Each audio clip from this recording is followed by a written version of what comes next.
All right. Hello, everyone. I'm Hat, and welcome to AHA. Let's see, where am I again? AHNC, All Hat No Kettle, live stream readings. It's getting to be a thing, isn't it? And today we're going to be reading something by a quote-unquote writer by the name of Jonathan Chaite, as you can see right here. Jonathan writes here and there, and he has most recently appeared in New York Magazine several times. I apologize yesterday putting out the notice for this stream that I said the article appeared in the New Yorker. That was my mistake. It is New York Magazine.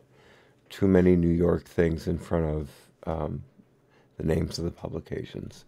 New York Post, New York Daily News, etc., etc. Is the Daily News even a thing anymore? That may not even be around anymore. Anyway, so I want to talk about this article. Now, we're not just going to read this article itself. We're also going to look at his links that he has provided in this article to back him up on his various, in my opinion, insane conclusions, or at least delusional conclusions. So we'll see if that tends to back up what I'm thinking and what perhaps you're thinking too, or if at least I'm way off base and it turns out that Mr. Chaite is actually quite the gourmand of intellectual news. So let's get started, shall we? What we've got here is now full disclosure. Just before, I found out about this article through a Tim Pool video yesterday. It was not something I had researched explicitly on my own. I was watching Tim. He mentioned it, and I looked it up, and I thought, wow, this would make a great video. So I decided to do an in-depth dive into it. So all props to Tim Pool for pointing me towards this. Thank you, Tim. So the article is, I wrote an article suggesting Trump was compromised by Russia. I was right. Here we have a wonderful photo of Trump and Putin together that I don't even know is necessarily, I guess it's not photoshopped, but the way they're looking, the way the lighting is, it does look a little photoshopped to me. But it has a attribution here to one Brendan Similowski from Getty Images, so I'll have to say it's true, not fake news. Let's get started. Robert Mueller's failure to establish a criminal conspiracy between Donald Trump and the Russian government has set off a wave of revisionist attacks from both the right and the far left. Okay, first of all, he didn't fail to establish a criminal conspiracy. He was able to show there wasn't one. There weren't any, actually. So let's give you a strike right off the bat there, Mr. Chaite. And also, revisionist attacks from the right. I haven't heard a lot of revisionist attacks from the right on the Mueller report. None that I can think of anyway. Feel free to lay them in the chat or in the comments section if you have a better view of that. And the far left. The far left are posting revisionist attacks against Mueller. Okay, so who first are the far left? Because if I were looking at far left, I would think like Rachel Maddow, far left. And I don't see where she's revisionist attacking this guy. I think she's just flat out attacking Mueller tooth and nail. Same with anyone on MSNBC for that matter. Maybe I haven't been paying as close attention as I thought I was. Getting back to it. Trump's defenders insist, even though the full details of Mueller's report remain secret, not for long, Trump's defenders insist that it has negated not only the wild hopes that Trump might be removed from his job through prosecutorial means, but over 2 years' worth of reporting on his suspect relations with Moscow. 2 years of breathless, credulous reporting, if I might add. Back to the article. I am not a reporter and have not broken any of the stories Trump's defenders are now trying to discredit.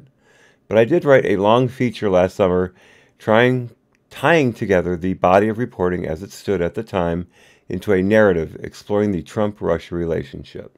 That story placed me among Trump's targets for revenge. Okay, so first, the long feature is, of course, the article that this is referring to. This came out by Mr. Chaite last year. I don't see the date on it, though, which is kind of odd. But anyway, it was titled, Will Trump Be Meeting with His Counterpart or His Handler? A Plausible Theory of Mind-Boggling Collusion. As I think back a little bit, I believe this article appeared about a week or so before the Helsinki meeting between Trump and Putin. Hence the reference, will Trump be meeting with his counterpart or his handler? So I'm pretty sure I'm right there. This is an incredibly long article. There's a lot of filler at the bottom, but as you can see, still, it goes down a good 3/4 of the length of the page bar here. So there's no way we're going to get into that. If you feel that you have enough brain cells that are salvageable to waste on such a thing, feel free. I will not bother to do so myself, but I won't certainly get in your way. The link is in this article. I'm not going to put all the links that he has put up in this article in the description because there are a bunch of them and it would just get really, really cluttered. But they're all plainly underlined in each place so you can find them easily. Now here's the second one here, though. That story placed me among Trump's targets for revenge. Now, what does that sound like to what does that sound like to you? Placed me among Trump's targets for revenge. Like there was a list in the White House, right? A blacklist of journalists, or Jordan Chaites in this regard, who should be gathered together and shot at dawn once the Trump revolution takes hold fully. Or should be thrown into Gitmo and allowed to grow 4-foot beards before ever being allowed to see the light of day. Things like that. No, not even close. Here is what Mr. Chaite feels is being placed among Trump's targets for revenge.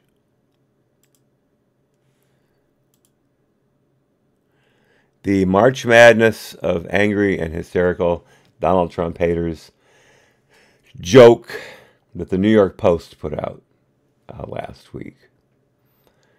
And this is hilarious, by the way. If you haven't seen this, you really do need to look it up because it's a ball to play. It really is cute.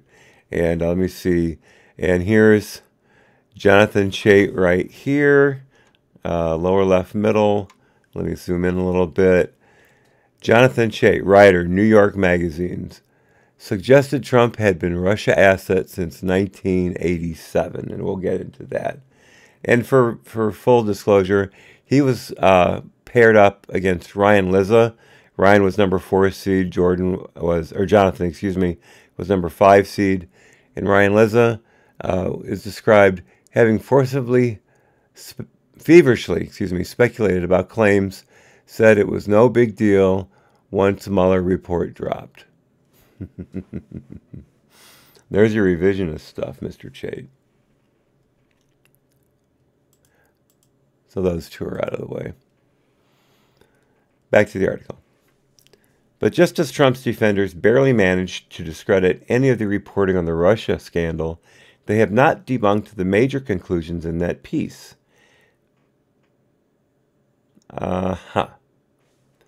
Having reread it in the light of 10 months worth of revelations that have followed, I believe the story holds up extremely well. And all my kids are beautiful and smart. I don't have any kids, but if they were, they'd all be beautiful and smart. Indeed, subsequent events have vindicated its most important predictions and claims. Well, let's get into that, shall we?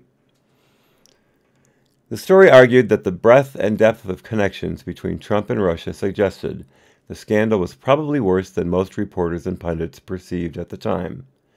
The media was giving too much weight to the unlikely outcomes on one side of the distribution, that Trump's relationship with Russia was completely innocent, and discounting unlikely outcomes on the other side, that Trump was very deeply compromised. Quote, "The media has treated the notion that Russia has personally compromised the President of the United States as something close to a kook theory," close quote, I wrote. "The most likely possibility I proposed was that Russia was exerting some, emphasis his, kind of hidden leverage over Trump." Okay. Here is where we start to see what Jonathan Chait is the best at, finding a hair and splitting it. He is not a reporter. He does not know how to draw conclusions. Therefore, he gives himself more wiggle room than an anorexic in a business class seat. Sorry, anorexics. He doesn't take a stand. He just kind of maybes and ifs and possibles, and you'll see as we go through this. It's really pathetic. The conclusion has proven completely correct. Again, emphasis his. We now know that during the campaign, Trump was pursuing a building deal in Russia worth several $100 million in profit, according to an indictment by Robert Mueller that Trump has not disputed. Okay, first of all, that wasn't an illegal deal. There was no reason to be compromised by a deal that had no illegalities involved in it. So there's that.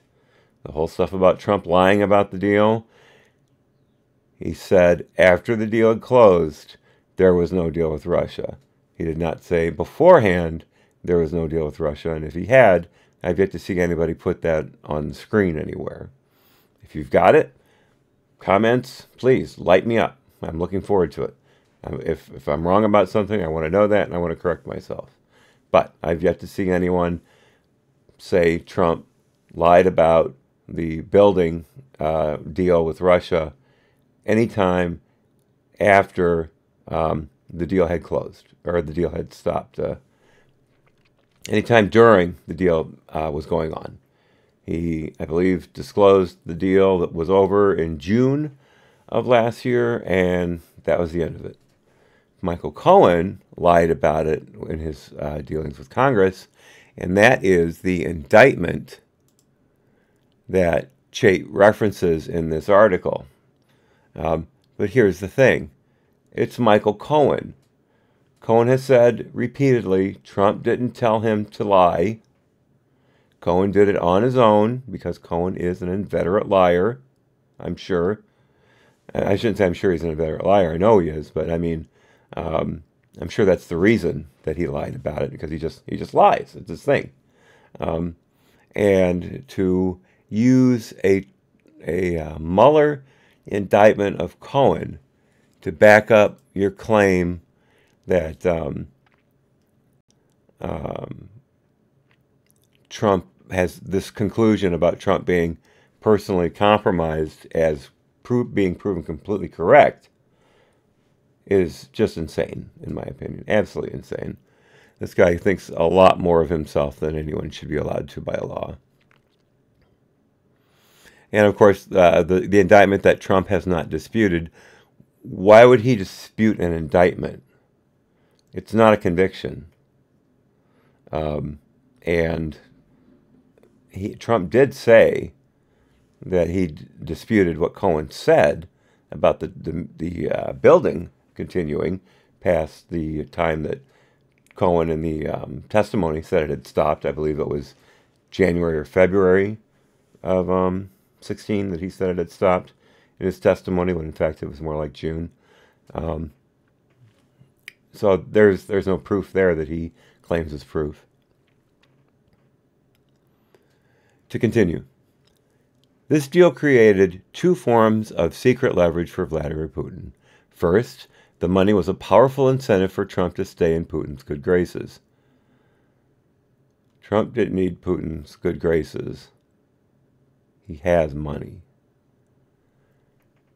Second, since Trump was publicly denying that he had any dealings with Russia, Putin had access to secret information that he could use to embarrass Trump if he so desired. Trump was not denying he had any dealings with Russia until after he had closed the Russia deal. And again, if you've got evidence to the contrary, please let me see it, and I'll correct myself immediately. So strike 2, or is that strike 4 against Mr. Chaite? I can't even keep track. Back to the article. A recent wave of criticisms of the story replicated the theme of the original pushback, which is an accusation that the story calls Trump a, quote, Russian agent, unquote. The story does not make such a charge, which would be ridiculous and a total implausible thing to believe. Sorry, totally implausible thing to believe. Some critics have also seized on a chart that accompanied the story. I didn't see the chart until the story was published, and I assume its intent was a somewhat playful treatment of the subject matter, though it's fair to concede that the irony was lost on most readers. In any case, the decorative art has no bearing on my argument. I don't know anything about that, so I won't comment. I did not look at that piece. Maybe I should have. My apologies. To be fair, while my piece did not promote the quote-unquote Russian agent fantasy, it has gained some currency on social media. But to try to understand Trump in these terms is to fall for a spy fiction level analysis of how Russian intelligence works. A wide array of counterintelligence experts have explained that Russia really does make a concerted effort to compromise foreign dignitaries in politics and business. Well, that's been going on since the 20s, so there's no surprise there. Now, these two links here, you've got a link for wide and a link for array. It threw me for a second. I thought they just screwed up the link, but in fact, they have two separate articles. Sorry, I forgot to close that. The first from BuzzFeed News. Not just BuzzFeed, but BuzzFeed News. Let's be honest here. Trump's advisors meeting in 2016 bear the hallmarks of Russian intelligence, experts say. This just smacks of a classic intelligence and operation, said one retired CIA officer. So again, we've got deep state agency people who are no longer employed, who are most likely Obama-era rejects, who are quoted anonymously and most often to bolster bullshit articles.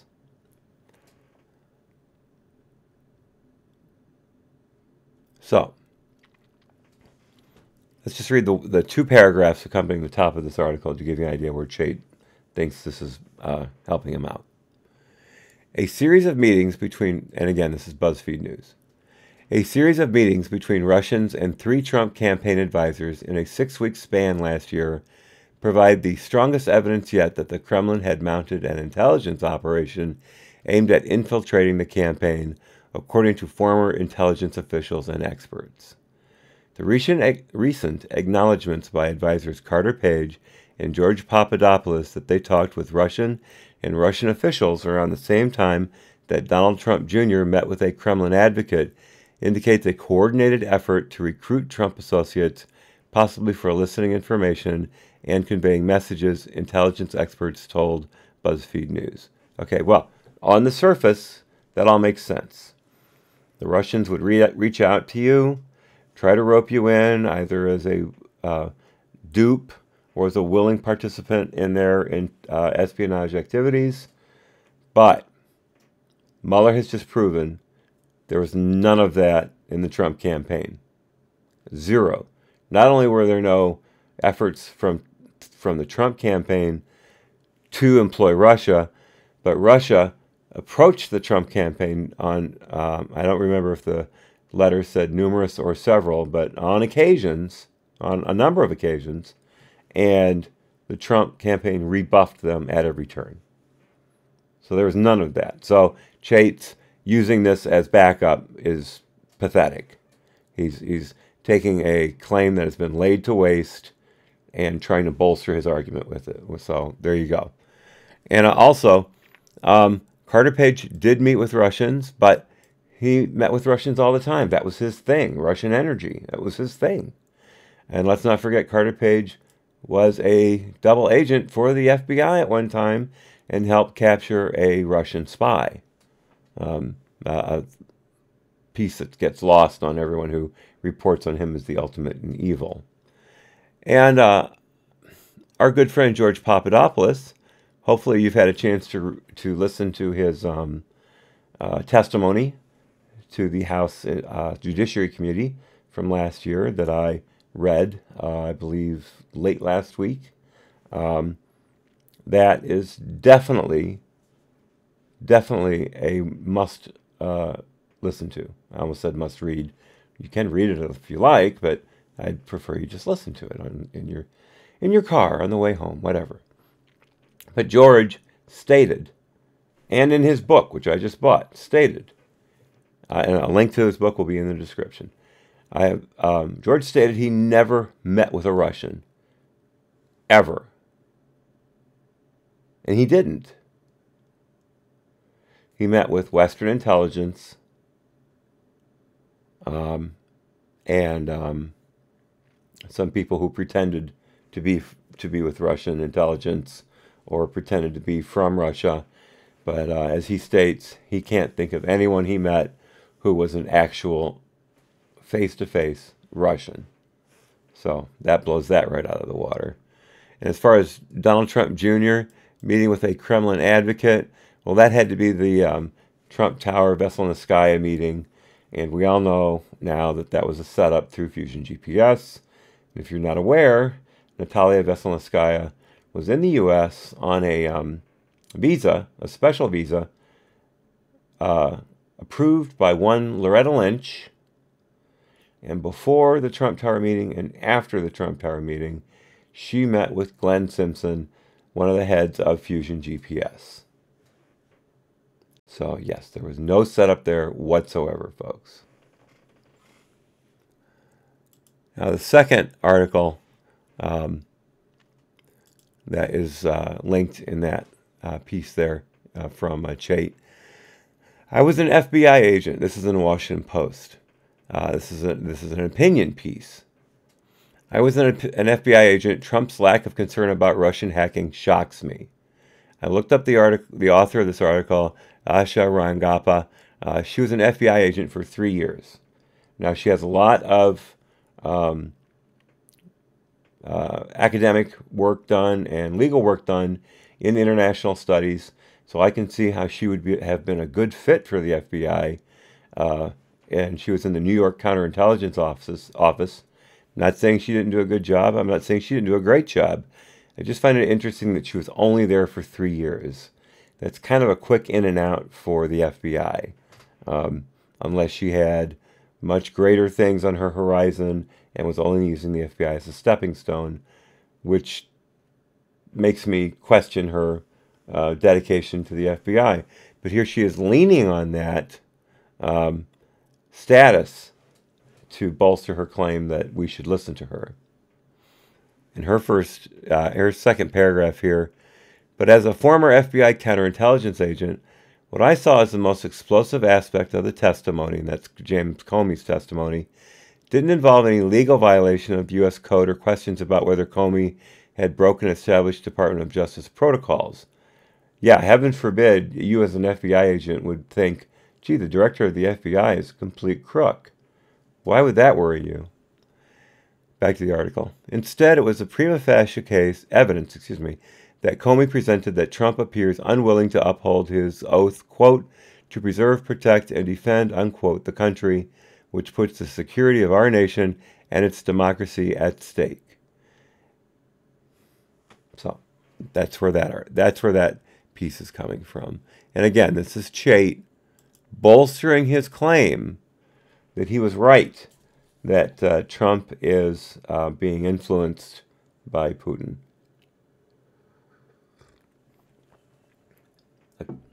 That article is listing things that have been proven false by the Mueller report, by what we know about the Mueller report, by the Barr document, or a summary. Back to the article. But the process is subtle. Ah, good morning, Uncle Bobbity. Yes, pure coinkydink. Never. She just happened to see some guy on the street who she thought looked interesting, even though I would never consider Glenn Simpson to be anything close to handsome, in my personal opinion, and thought, yeah, I should meet with this guy before and after I hook up with Trump and Manafort and those guys. I think that should happen. Yes, there's absolutely no coordination there whatsoever. You're right, sir. You're right.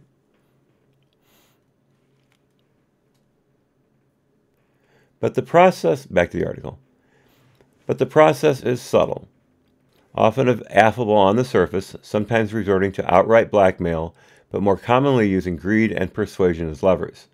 I likened the relationship between Trump and the Kremlin to the sorts of covert ties Russia has formed with right-wing politicians in other Western countries.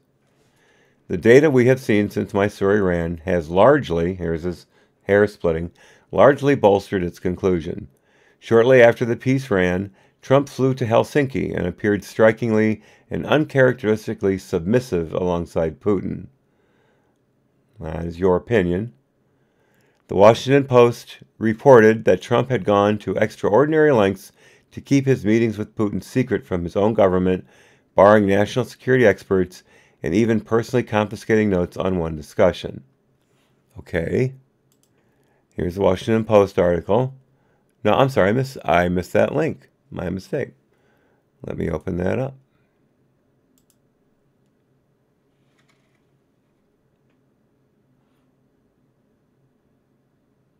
Wait a minute.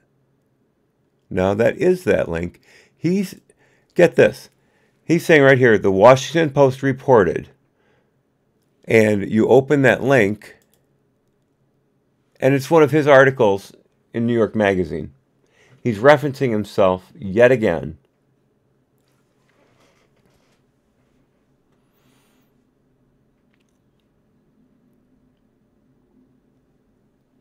And here's the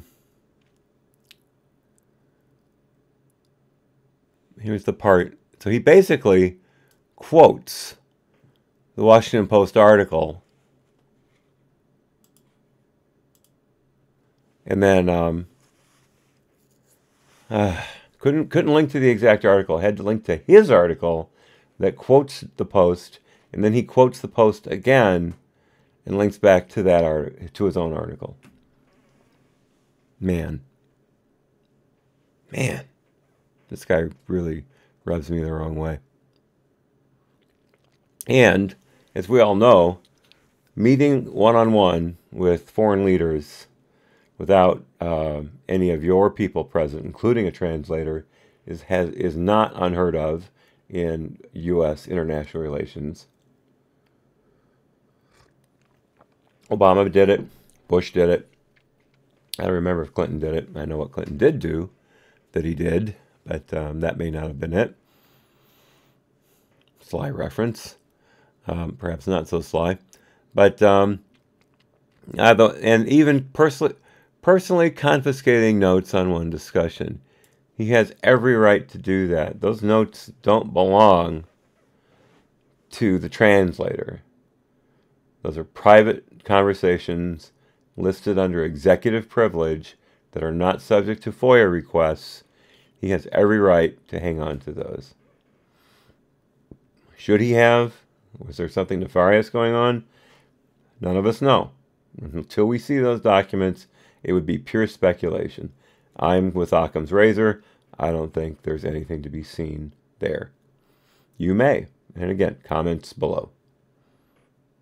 To continue. Trump also made a series of oddly Russophilic comments ranging from repeated attacks on NATO to calling Montenegro a very aggressive people, quote-unquote, who might attack Russia to justifying the Soviet invasion of Afghanistan. I remember the stuff about Montenegro. I don't remember the very aggressive people part, although I do remember him saying that he didn't feel that it was necessarily in NATO's best interest to stand up in full arms if Montenegro was attacked or got involved in a conflict, which I disagree with completely. If you're part of NATO, you're part of the defensive pact, and that's the end of it. But Trump said that, but did he do anything along those lines? No, he backed off, which is quite often for Trump. He shoots from the hip, then he listens to his people, and he backs down. which is what a lot of us had expected during his presidency, that he may be a loose cannon, but that he would have people around him who would be able to keep him from having that cannonball travel much further than his foot. And it's worked out that way. But again, I disagreed with those remarks. And the Soviet invasion of Afghanistan, that was just bad history. Absolutely bad history. I don't know where he read it, but he obviously got it wrong. Was he supporting Russia? No, I don't think so. Back to Chaite. In my story, I wrote, quote, it is possible, that the current list of known campaign contacts accounts for most or even all of the direct cooperation, but that is hardly a safe assumption, close quote.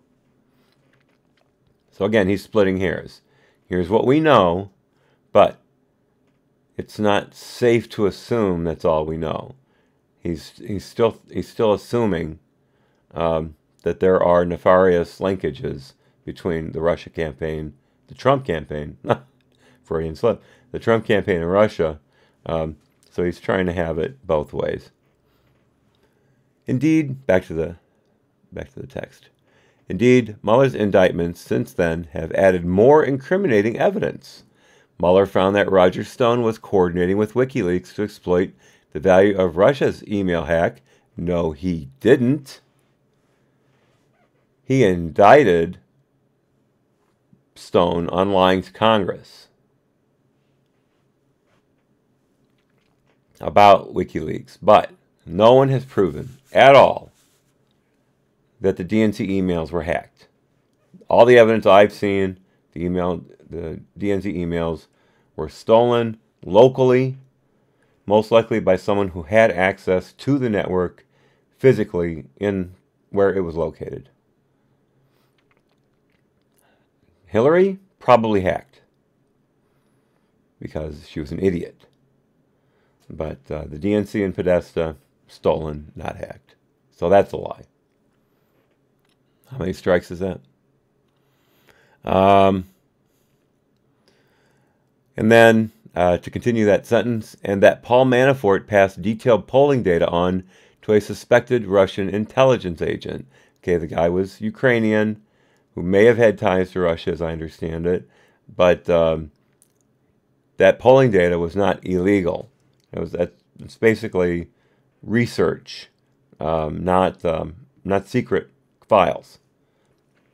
Why he used it, I don't know. I still haven't really gotten a good answer as to why passing polling data to a Ukrainian official would help you in any way. But I don't know, maybe they wanted it for their email spam contingencies. I don't know. But it wasn't illegal, so there was nothing that Mueller could have done about that. Back to the article. Neither man has cooperated with Mueller, and both appear to be banking on presidential pardons. Appear. Again, appear. And if Manafort gets a pardon, Trump's going to lose a ton of respect and a ton of approval points, in my opinion. Manafort broke the law. That's all there is to it. He broke the law several times. His case was cleared in 2014, but Mueller brought it up again to squeeze him. And as far as Stone's concerned, why would Stone worry about a pardon? He's got nothing to give. Nothing to lose. He's not going to lose his case. And he's got nothing to give. So, screw you, Mueller. Banking on presidential pardons, a fact pattern that hardly puts all suspicions about their activity to rest. Okay, and again, hardly puts all suspicions. See, he's splitting hairs. Some of the potential links I noted appear less probable today. Not improbable, not dismissed, but less probable, according to him. A suspicious server that might have been used to transmit campaign data was reported on inconclusively by the Atlantic's Franklin Foer and the New Yorker's Dexter Filkins. That server thing was a complete joke. The FBI looked into it and dropped it within days. To bring it up now and have it listed as being less probable of a link between the Trump campaign and Russia, is grasping at straws. Very, very small, very thin straws with no ability to pick them up. Back to the article.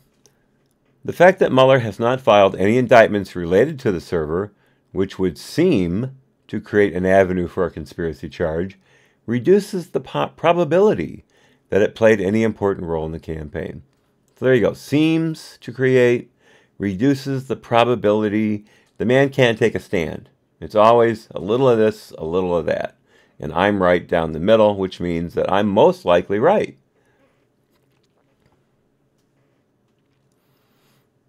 Likewise, back to the article. Likewise, my story cited a McClatchy report that Mueller obtained evidence that Michael Cohen visited Prague during the 2016 campaign, but Cohen's recent testimony to the contrary renders that prospect exceedingly remote. Again, we don't need Cohen's testimony to make that exceedingly remote. All we need is the State Department showing that Cohen did not leave the country, that his passport records show no travel to and or from Prague during that time period to prove it's false. It's not exceedingly remote, you jerk. It's false. And again, Cohen's testimony doesn't matter. Let's see in that. And again, he listed his article. I may have that wrong. Let me look this up. I may have missed that one. Yes, I did miss that one. This is the McClatchy article. Sources: Mueller has evidence Cohen was in Prague in 2016, confirming part of the dossier. Yeah, right. To continue with the McClatchy article, the Justice Department Special Counsel has evidence that Donald Trump's personal lawyer and confidant, Michael Cohen, secretly made a late summer trip to Prague during the 2016 presidential campaign, according to two sources familiar with the matter. Two sources familiar with the matter. Again, anonymous sources, not even listing them as being with the Department of Justice or with the special counsel. And people said, well, there were no leaks, but there were all these reports that were completely false that the media would report on breathlessly, as I said earlier, incredulously,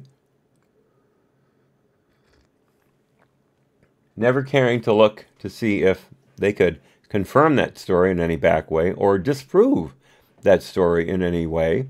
They would just report on it and run with it all the time. And again, recent testimony to the contrary renders that prospect exceedingly remote, when in fact it is completely rendered false. Back to the article. The most dramatic possibility I mentioned in the story, which has also been the subject of the widest ridicule, is the possibility that the Russian compromising of Trump dates back to 1987. This was not my main thesis, but it was a possibility, a quote-unquote small but real chance, 10%, 20%, as I put it at the time. Now here he's trying to split the hair more on the side of caution, way more on the side of caution, but he's still trying to make a point that he knows something, when in fact he knows nothing. Back to the article. The facts I cited in sum were that Trump held a few meetings with Soviet officials, traveled to Moscow, discussed the possibility of building a tower there, and shortly thereafter began attacking American allies and discussing a presidential campaign, neither of which he had done previously. Okay, so he was interested in doing business. That's not a strike. That's the actions of a businessman, an international real estate businessman, mogul, if you will. Held a few meetings with Soviet officials. Well, if he's going to build something in Moscow, in the Soviet Union, he's going to need to talk to Soviet officials. and then shortly thereafter began attacking American allies and discussing a presidential campaign, neither of which he had done previously. If I remember correctly, the attacking American allies was basically the same stuff he'd been saying during the 2016 campaign. The NATO partners aren't paying their share. He's been on that drum for quite a while, beating on that drum for quite a while, obviously for decades. And discussing a presidential campaign, he's done that off and on since the 80s. Why not? He was incredibly popular. He was very well known. He felt he had something that he could do. This guy's a bit of an egomaniac, like any presidential candidate. So maybe more than a bit. But he's going to want to get in. But just because he's interested in building a tower or any kind of a building in Russia, the Soviet Union, I should say, in 1987, and then is interested in running for the 1988 presidential election, when you had George H.W. Bush sitting there as a prime target, I don't see that as being anything other than opportunism. But now, Mr. Chaite did say 10%, 20%. So, he's hedging his bets here quite heavily. He knows he's making it up, but if he figures if he can put in some small percentages to say maybe I'm right, then he can go back later and say, aha, look, I was proven right. Even though I only said it was 10 or 20% possible. I bet on the long shot, and I won. But when in case, he totally sucked. Uncle Bobby, I missed that earlier one about journalism or onanism. Yes, sir. That is a very, very well put phrase. I haven't seen that word in quite a while. I use it, but I just haven't seen it in print. I should say current Catholic. I was a former Catholic. Now I'm back. Yeah, that's one of the words from CCD. Back to the article. I still think Soviet intelligence was probably just sniffing around Trump back then and didn't gain any real inroads until possibly the 2000s, when his business became heavily reliant on Russian funding. And again, probably. And probably twice in the same sentence. And heavily reliant on Russian funding, well, the Russians were flush with cash. They were looking to spread it around. And Trump had some problems getting loans because of his previous serial bankruptcies. Can't blame a guy for landing on his feet, though. So he found funding from the Russians. It wasn't illegal to do business with Russia back then. In fact, it never was. Well, not with Russia. With the Soviet Union, there were a lot of restrictions, but you could meet them and get through. But with Russia, they were wide open. They were a quote-unquote democracy. They had free elections, et cetera, et cetera. So we could deal with them. I love how this has come down to where whenever Trump talks to a Russian, it's a crime. But whenever Hillary or Obama talked to the Russians, it was furthering international relations. Pathetic. Just consistency, folks. That's all anyone asks from you is consistency. Please. Please. Back to the article. But nothing we have learned since last summer has made this unlikely but not impossible scenario any less likely. How many weasel words can you put into a 25-word sentence? 20-word sentence? That's incredible. Unlikely but not impossible, any less likely. Wow. Indeed, there is one development that gives it more credence. The now confirmed fact that Trump was pursuing a deal to build the tower in Moscow during the campaign. Nothing illegal with that. The only person who lied about it was as to when it was going on was Cohen, and we've covered that. Back to the article. Russia was floating a Moscow tower deal at the time Trump explored his first campaign in 1998, and also floated a Moscow tower deal when he ran in 2016. They had been talking about that long before he started to run for president. In fact, let me make sure I'm right about that. Let's make sure I'm not blowing smoke. Trump, Russia, Tower deal.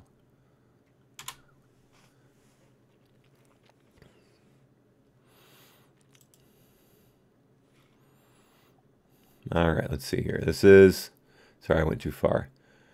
This is the Post, so we're not going to get smoke blown up our butt here. Let's see, they say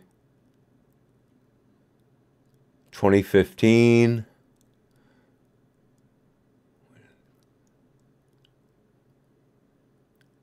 2016.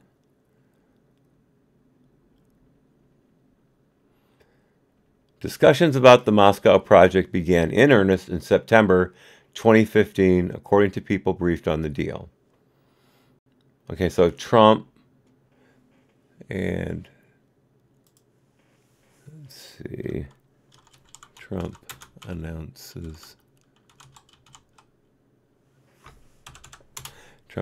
run for president, June of 2015. Okay, so after he announced he was working on the deal, fine, that is true. What isn't true, however, was that it was anything other than normal business. You can conduct the business of your organization while you're running for president. You just can't do it afterwards. George H.W. Bush had billions in oil stock and companies he had run. And he didn't stop doing any of that up to the election. But once he took over as vice president, he put all that in a blind trust. And it continued through when he was president, as I remember. That was a while ago, but still, definitely when he became president. But when, not before. So shut up, Chaite.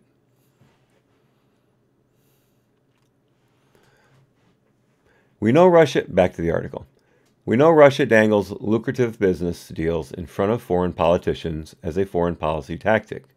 Russian influence scandals have popped up in Britain, France, Ukraine, and most recently in Italy, as well as elsewhere. In the Italian piece, right here,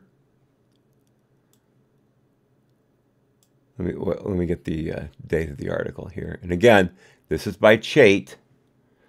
This was from just a couple weeks before he wrote this. Just last month, Italian journalists discovered the leader of a right-wing party had negotiated a lucrative secret transaction with a Russian firm. Let's do one better. Let's go to the link in the link. It's from the Daily Beast. An Italian expose documents Moscow money allegedly funding Italy's far-right Salvini. Okay, so there's a claim through an expose. It's sensationalism. I'm not saying it didn't happen. But first of all, you don't know if that bank or that loan came from anyone other than a legitimate Russian source. I'm not saying it's not possible. Certainly it's possible it came from illegitimate sources or sources looking to compromise. But it doesn't mean it happened. Also, there was a thing where the French quote-unquote right-wing party headed by Marie Le Pen during the French presidential elections, the ones that Macron won, they were to have purported to have gotten a loan from a Russian source. But Le Pen had some socialist tendencies, so I don't think she was completely against Russia in some aspects. Now, should that have been above board? Sure. Could that have been compromising? Yeah, it's possible. But just because it's Russia doesn't mean it's nefarious. What you shouldn't do is hand Russia billions of dollars in energy deals like Germany was about to do with that Russian pipeline that was going to supply Germany with about 30% of its energy resources. Luckily, Trump talked Merkel out of that, and now they're going to be buying liquefied natural gas from us. Good move. Now, if we can get Turkey to turn down that Russian deal for a missile defense system, anti-aircraft missile defense system, and there's some real technical issues involved in that could hurt could hurt NATO secrecy and security for the new F-35 aircraft if that Russian deal goes through in Turkey. In fact, the U.S. is saying basically to Turkey, if you buy those Russian anti-missile or anti-aircraft missile systems, you're not going to be able to fly the F-35. We're not going to give you any parts. So we'll see how that goes. But again, there are nefarious dealings with Russia and there are innocent dealings with Russia. The trick is dividing between the two. Back to the article. The pattern usually involves Russia luring foreign partners with surefire profit business deals involving things like gold or silver mines or diesel fuel. I'm not going to bother with those links. Trump's can't miss deal was a tower. Who said it was a can't miss deal? Maybe the 1987 iteration of the tower deal was nothing more than a straight-up business arrangement. Maybe, he says. And only by 2015 did it morph into a pretext to slip a fortune to an American presidential candidate. Maybe not. Again, if he can find a hair, he will do all he can to split it. Since my story's publication, a great deal of information has confirmed and fleshed out its thesis that Trump's relationship with Russia has compromised him. The New York Times reported in January that the FBI opened a counterintelligence investigation into Trump's relations with Russia. The headline of that story read, FBI opened inquiry into whether Trump was secretly working on behalf of Russia. And we have that article right here from the New York Times, which word and has never sought to slander or libel, I always get that wrong, Trump in any way. This was a true piece, though, because, as we know, McCabe started an investigation into Trump's quote-unquote dealings with Russia right after Comey's firing, when McCabe became acting director, before McCabe was fired, before he could ever become director. Ha-ha. And it is true that they tried to do that they tried to ring Trump up on collusion charges or on influence charges with Russia, but it never went anywhere. It ran for 8 months. There were no conclusions. Hello, cat. Don't you dare step on the keyboard. And there were no indictments. There was no hard evidence that was even opened up.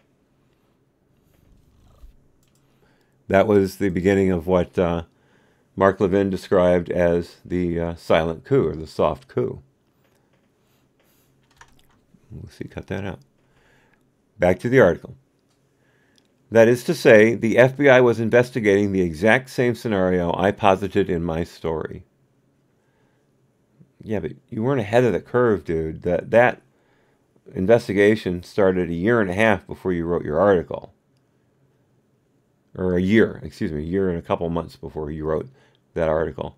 That doesn't make you a oracle. And while back to the article, and while we know Mueller has not found enough evidence to charge Trump with a criminal conspiracy, the results of the counterintelligence probe have yet to be disclosed. Now, this is probably the stupidest thing he writes in the entire article. The FBI investigation into Trump was listed as Operation Crossfire Hurricane. Crossfire Hurricane ran right up until the day that Mueller was appointed, at which time Crossfire Hurricane was folded into the Mueller investigation. Now that Mueller has completed his job, Crossfire Hurricane is also done. They were co-equal, I shouldn't say co-equal, but they were running either one inside the other, or they were running at the same time. Or you could say that Crossfire Hurricane was completely subsumed into the Mueller report, which is where I see it as going. But this sentence here, the results of the counterintelligence probe have yet to be disclosed. That's pathetic. That's just wish casting right there, to borrow a hard bastard phrase. Back to the article. In the meantime, Trump's defenders have seized upon the absence of criminal conspiracy charges to wish out of existence a massive trove of unrebutted facts. I can't wait to see what these are. Some of these defenders are the very people who have promoted claims that have actually been discredited, like Glenn Rewald and Matt Taibbi's, I believe it's Taibbi, I was told earlier, skepticism that Russia hacked the DNC, or the various right-wing water carriers for Devin Nunes's crazed conspiracy theories. Yeah, where to start? Unrebutted facts. He lists none of them. Defenders. Glenn Greenwald and Matt Taibbi. These guys have not been discredited. I read Matt's piece last week. It was very, very well done, very accurate. It should be, if you haven't listened to it yet or read it yet, you really do need to go out and do so. Cat, cut it up. I'll put you on the floor if you keep that up.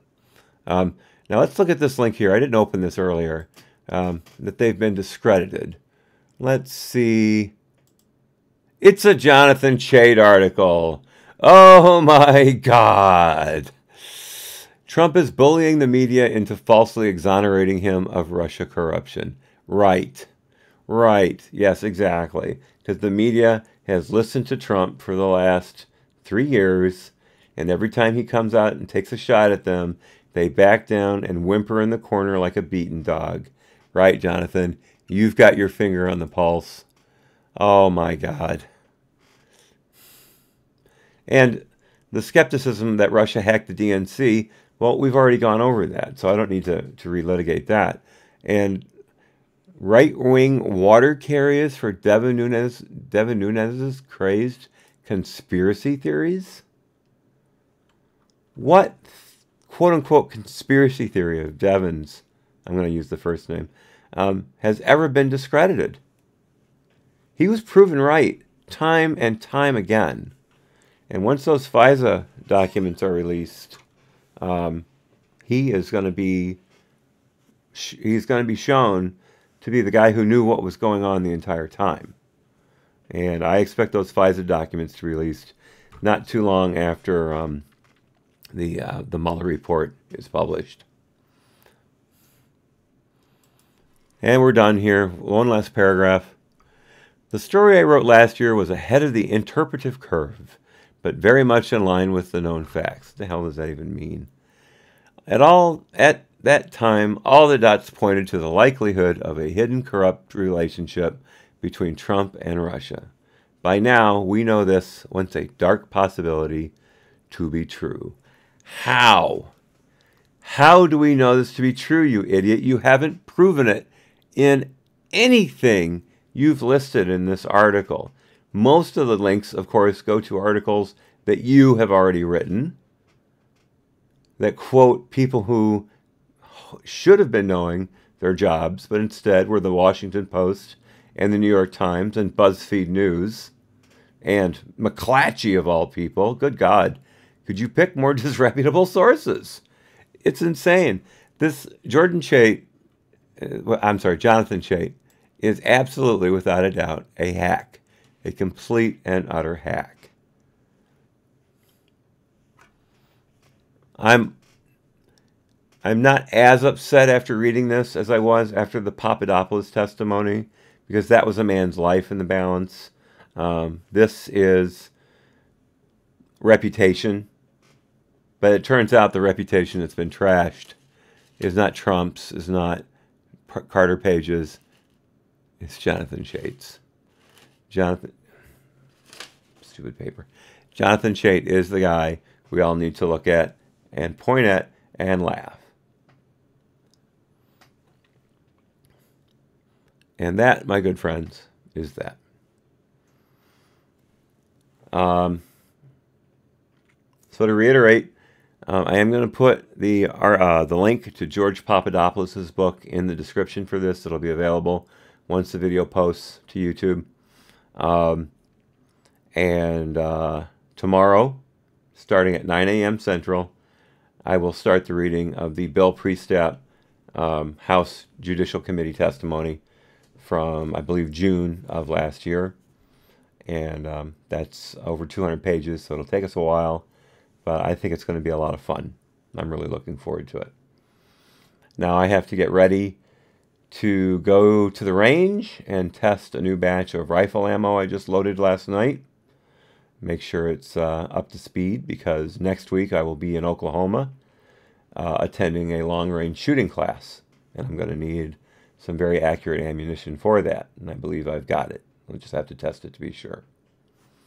So that means that if the Mueller report is published between basically the 8th and the 16th, I'll have to wait. I will be out of town.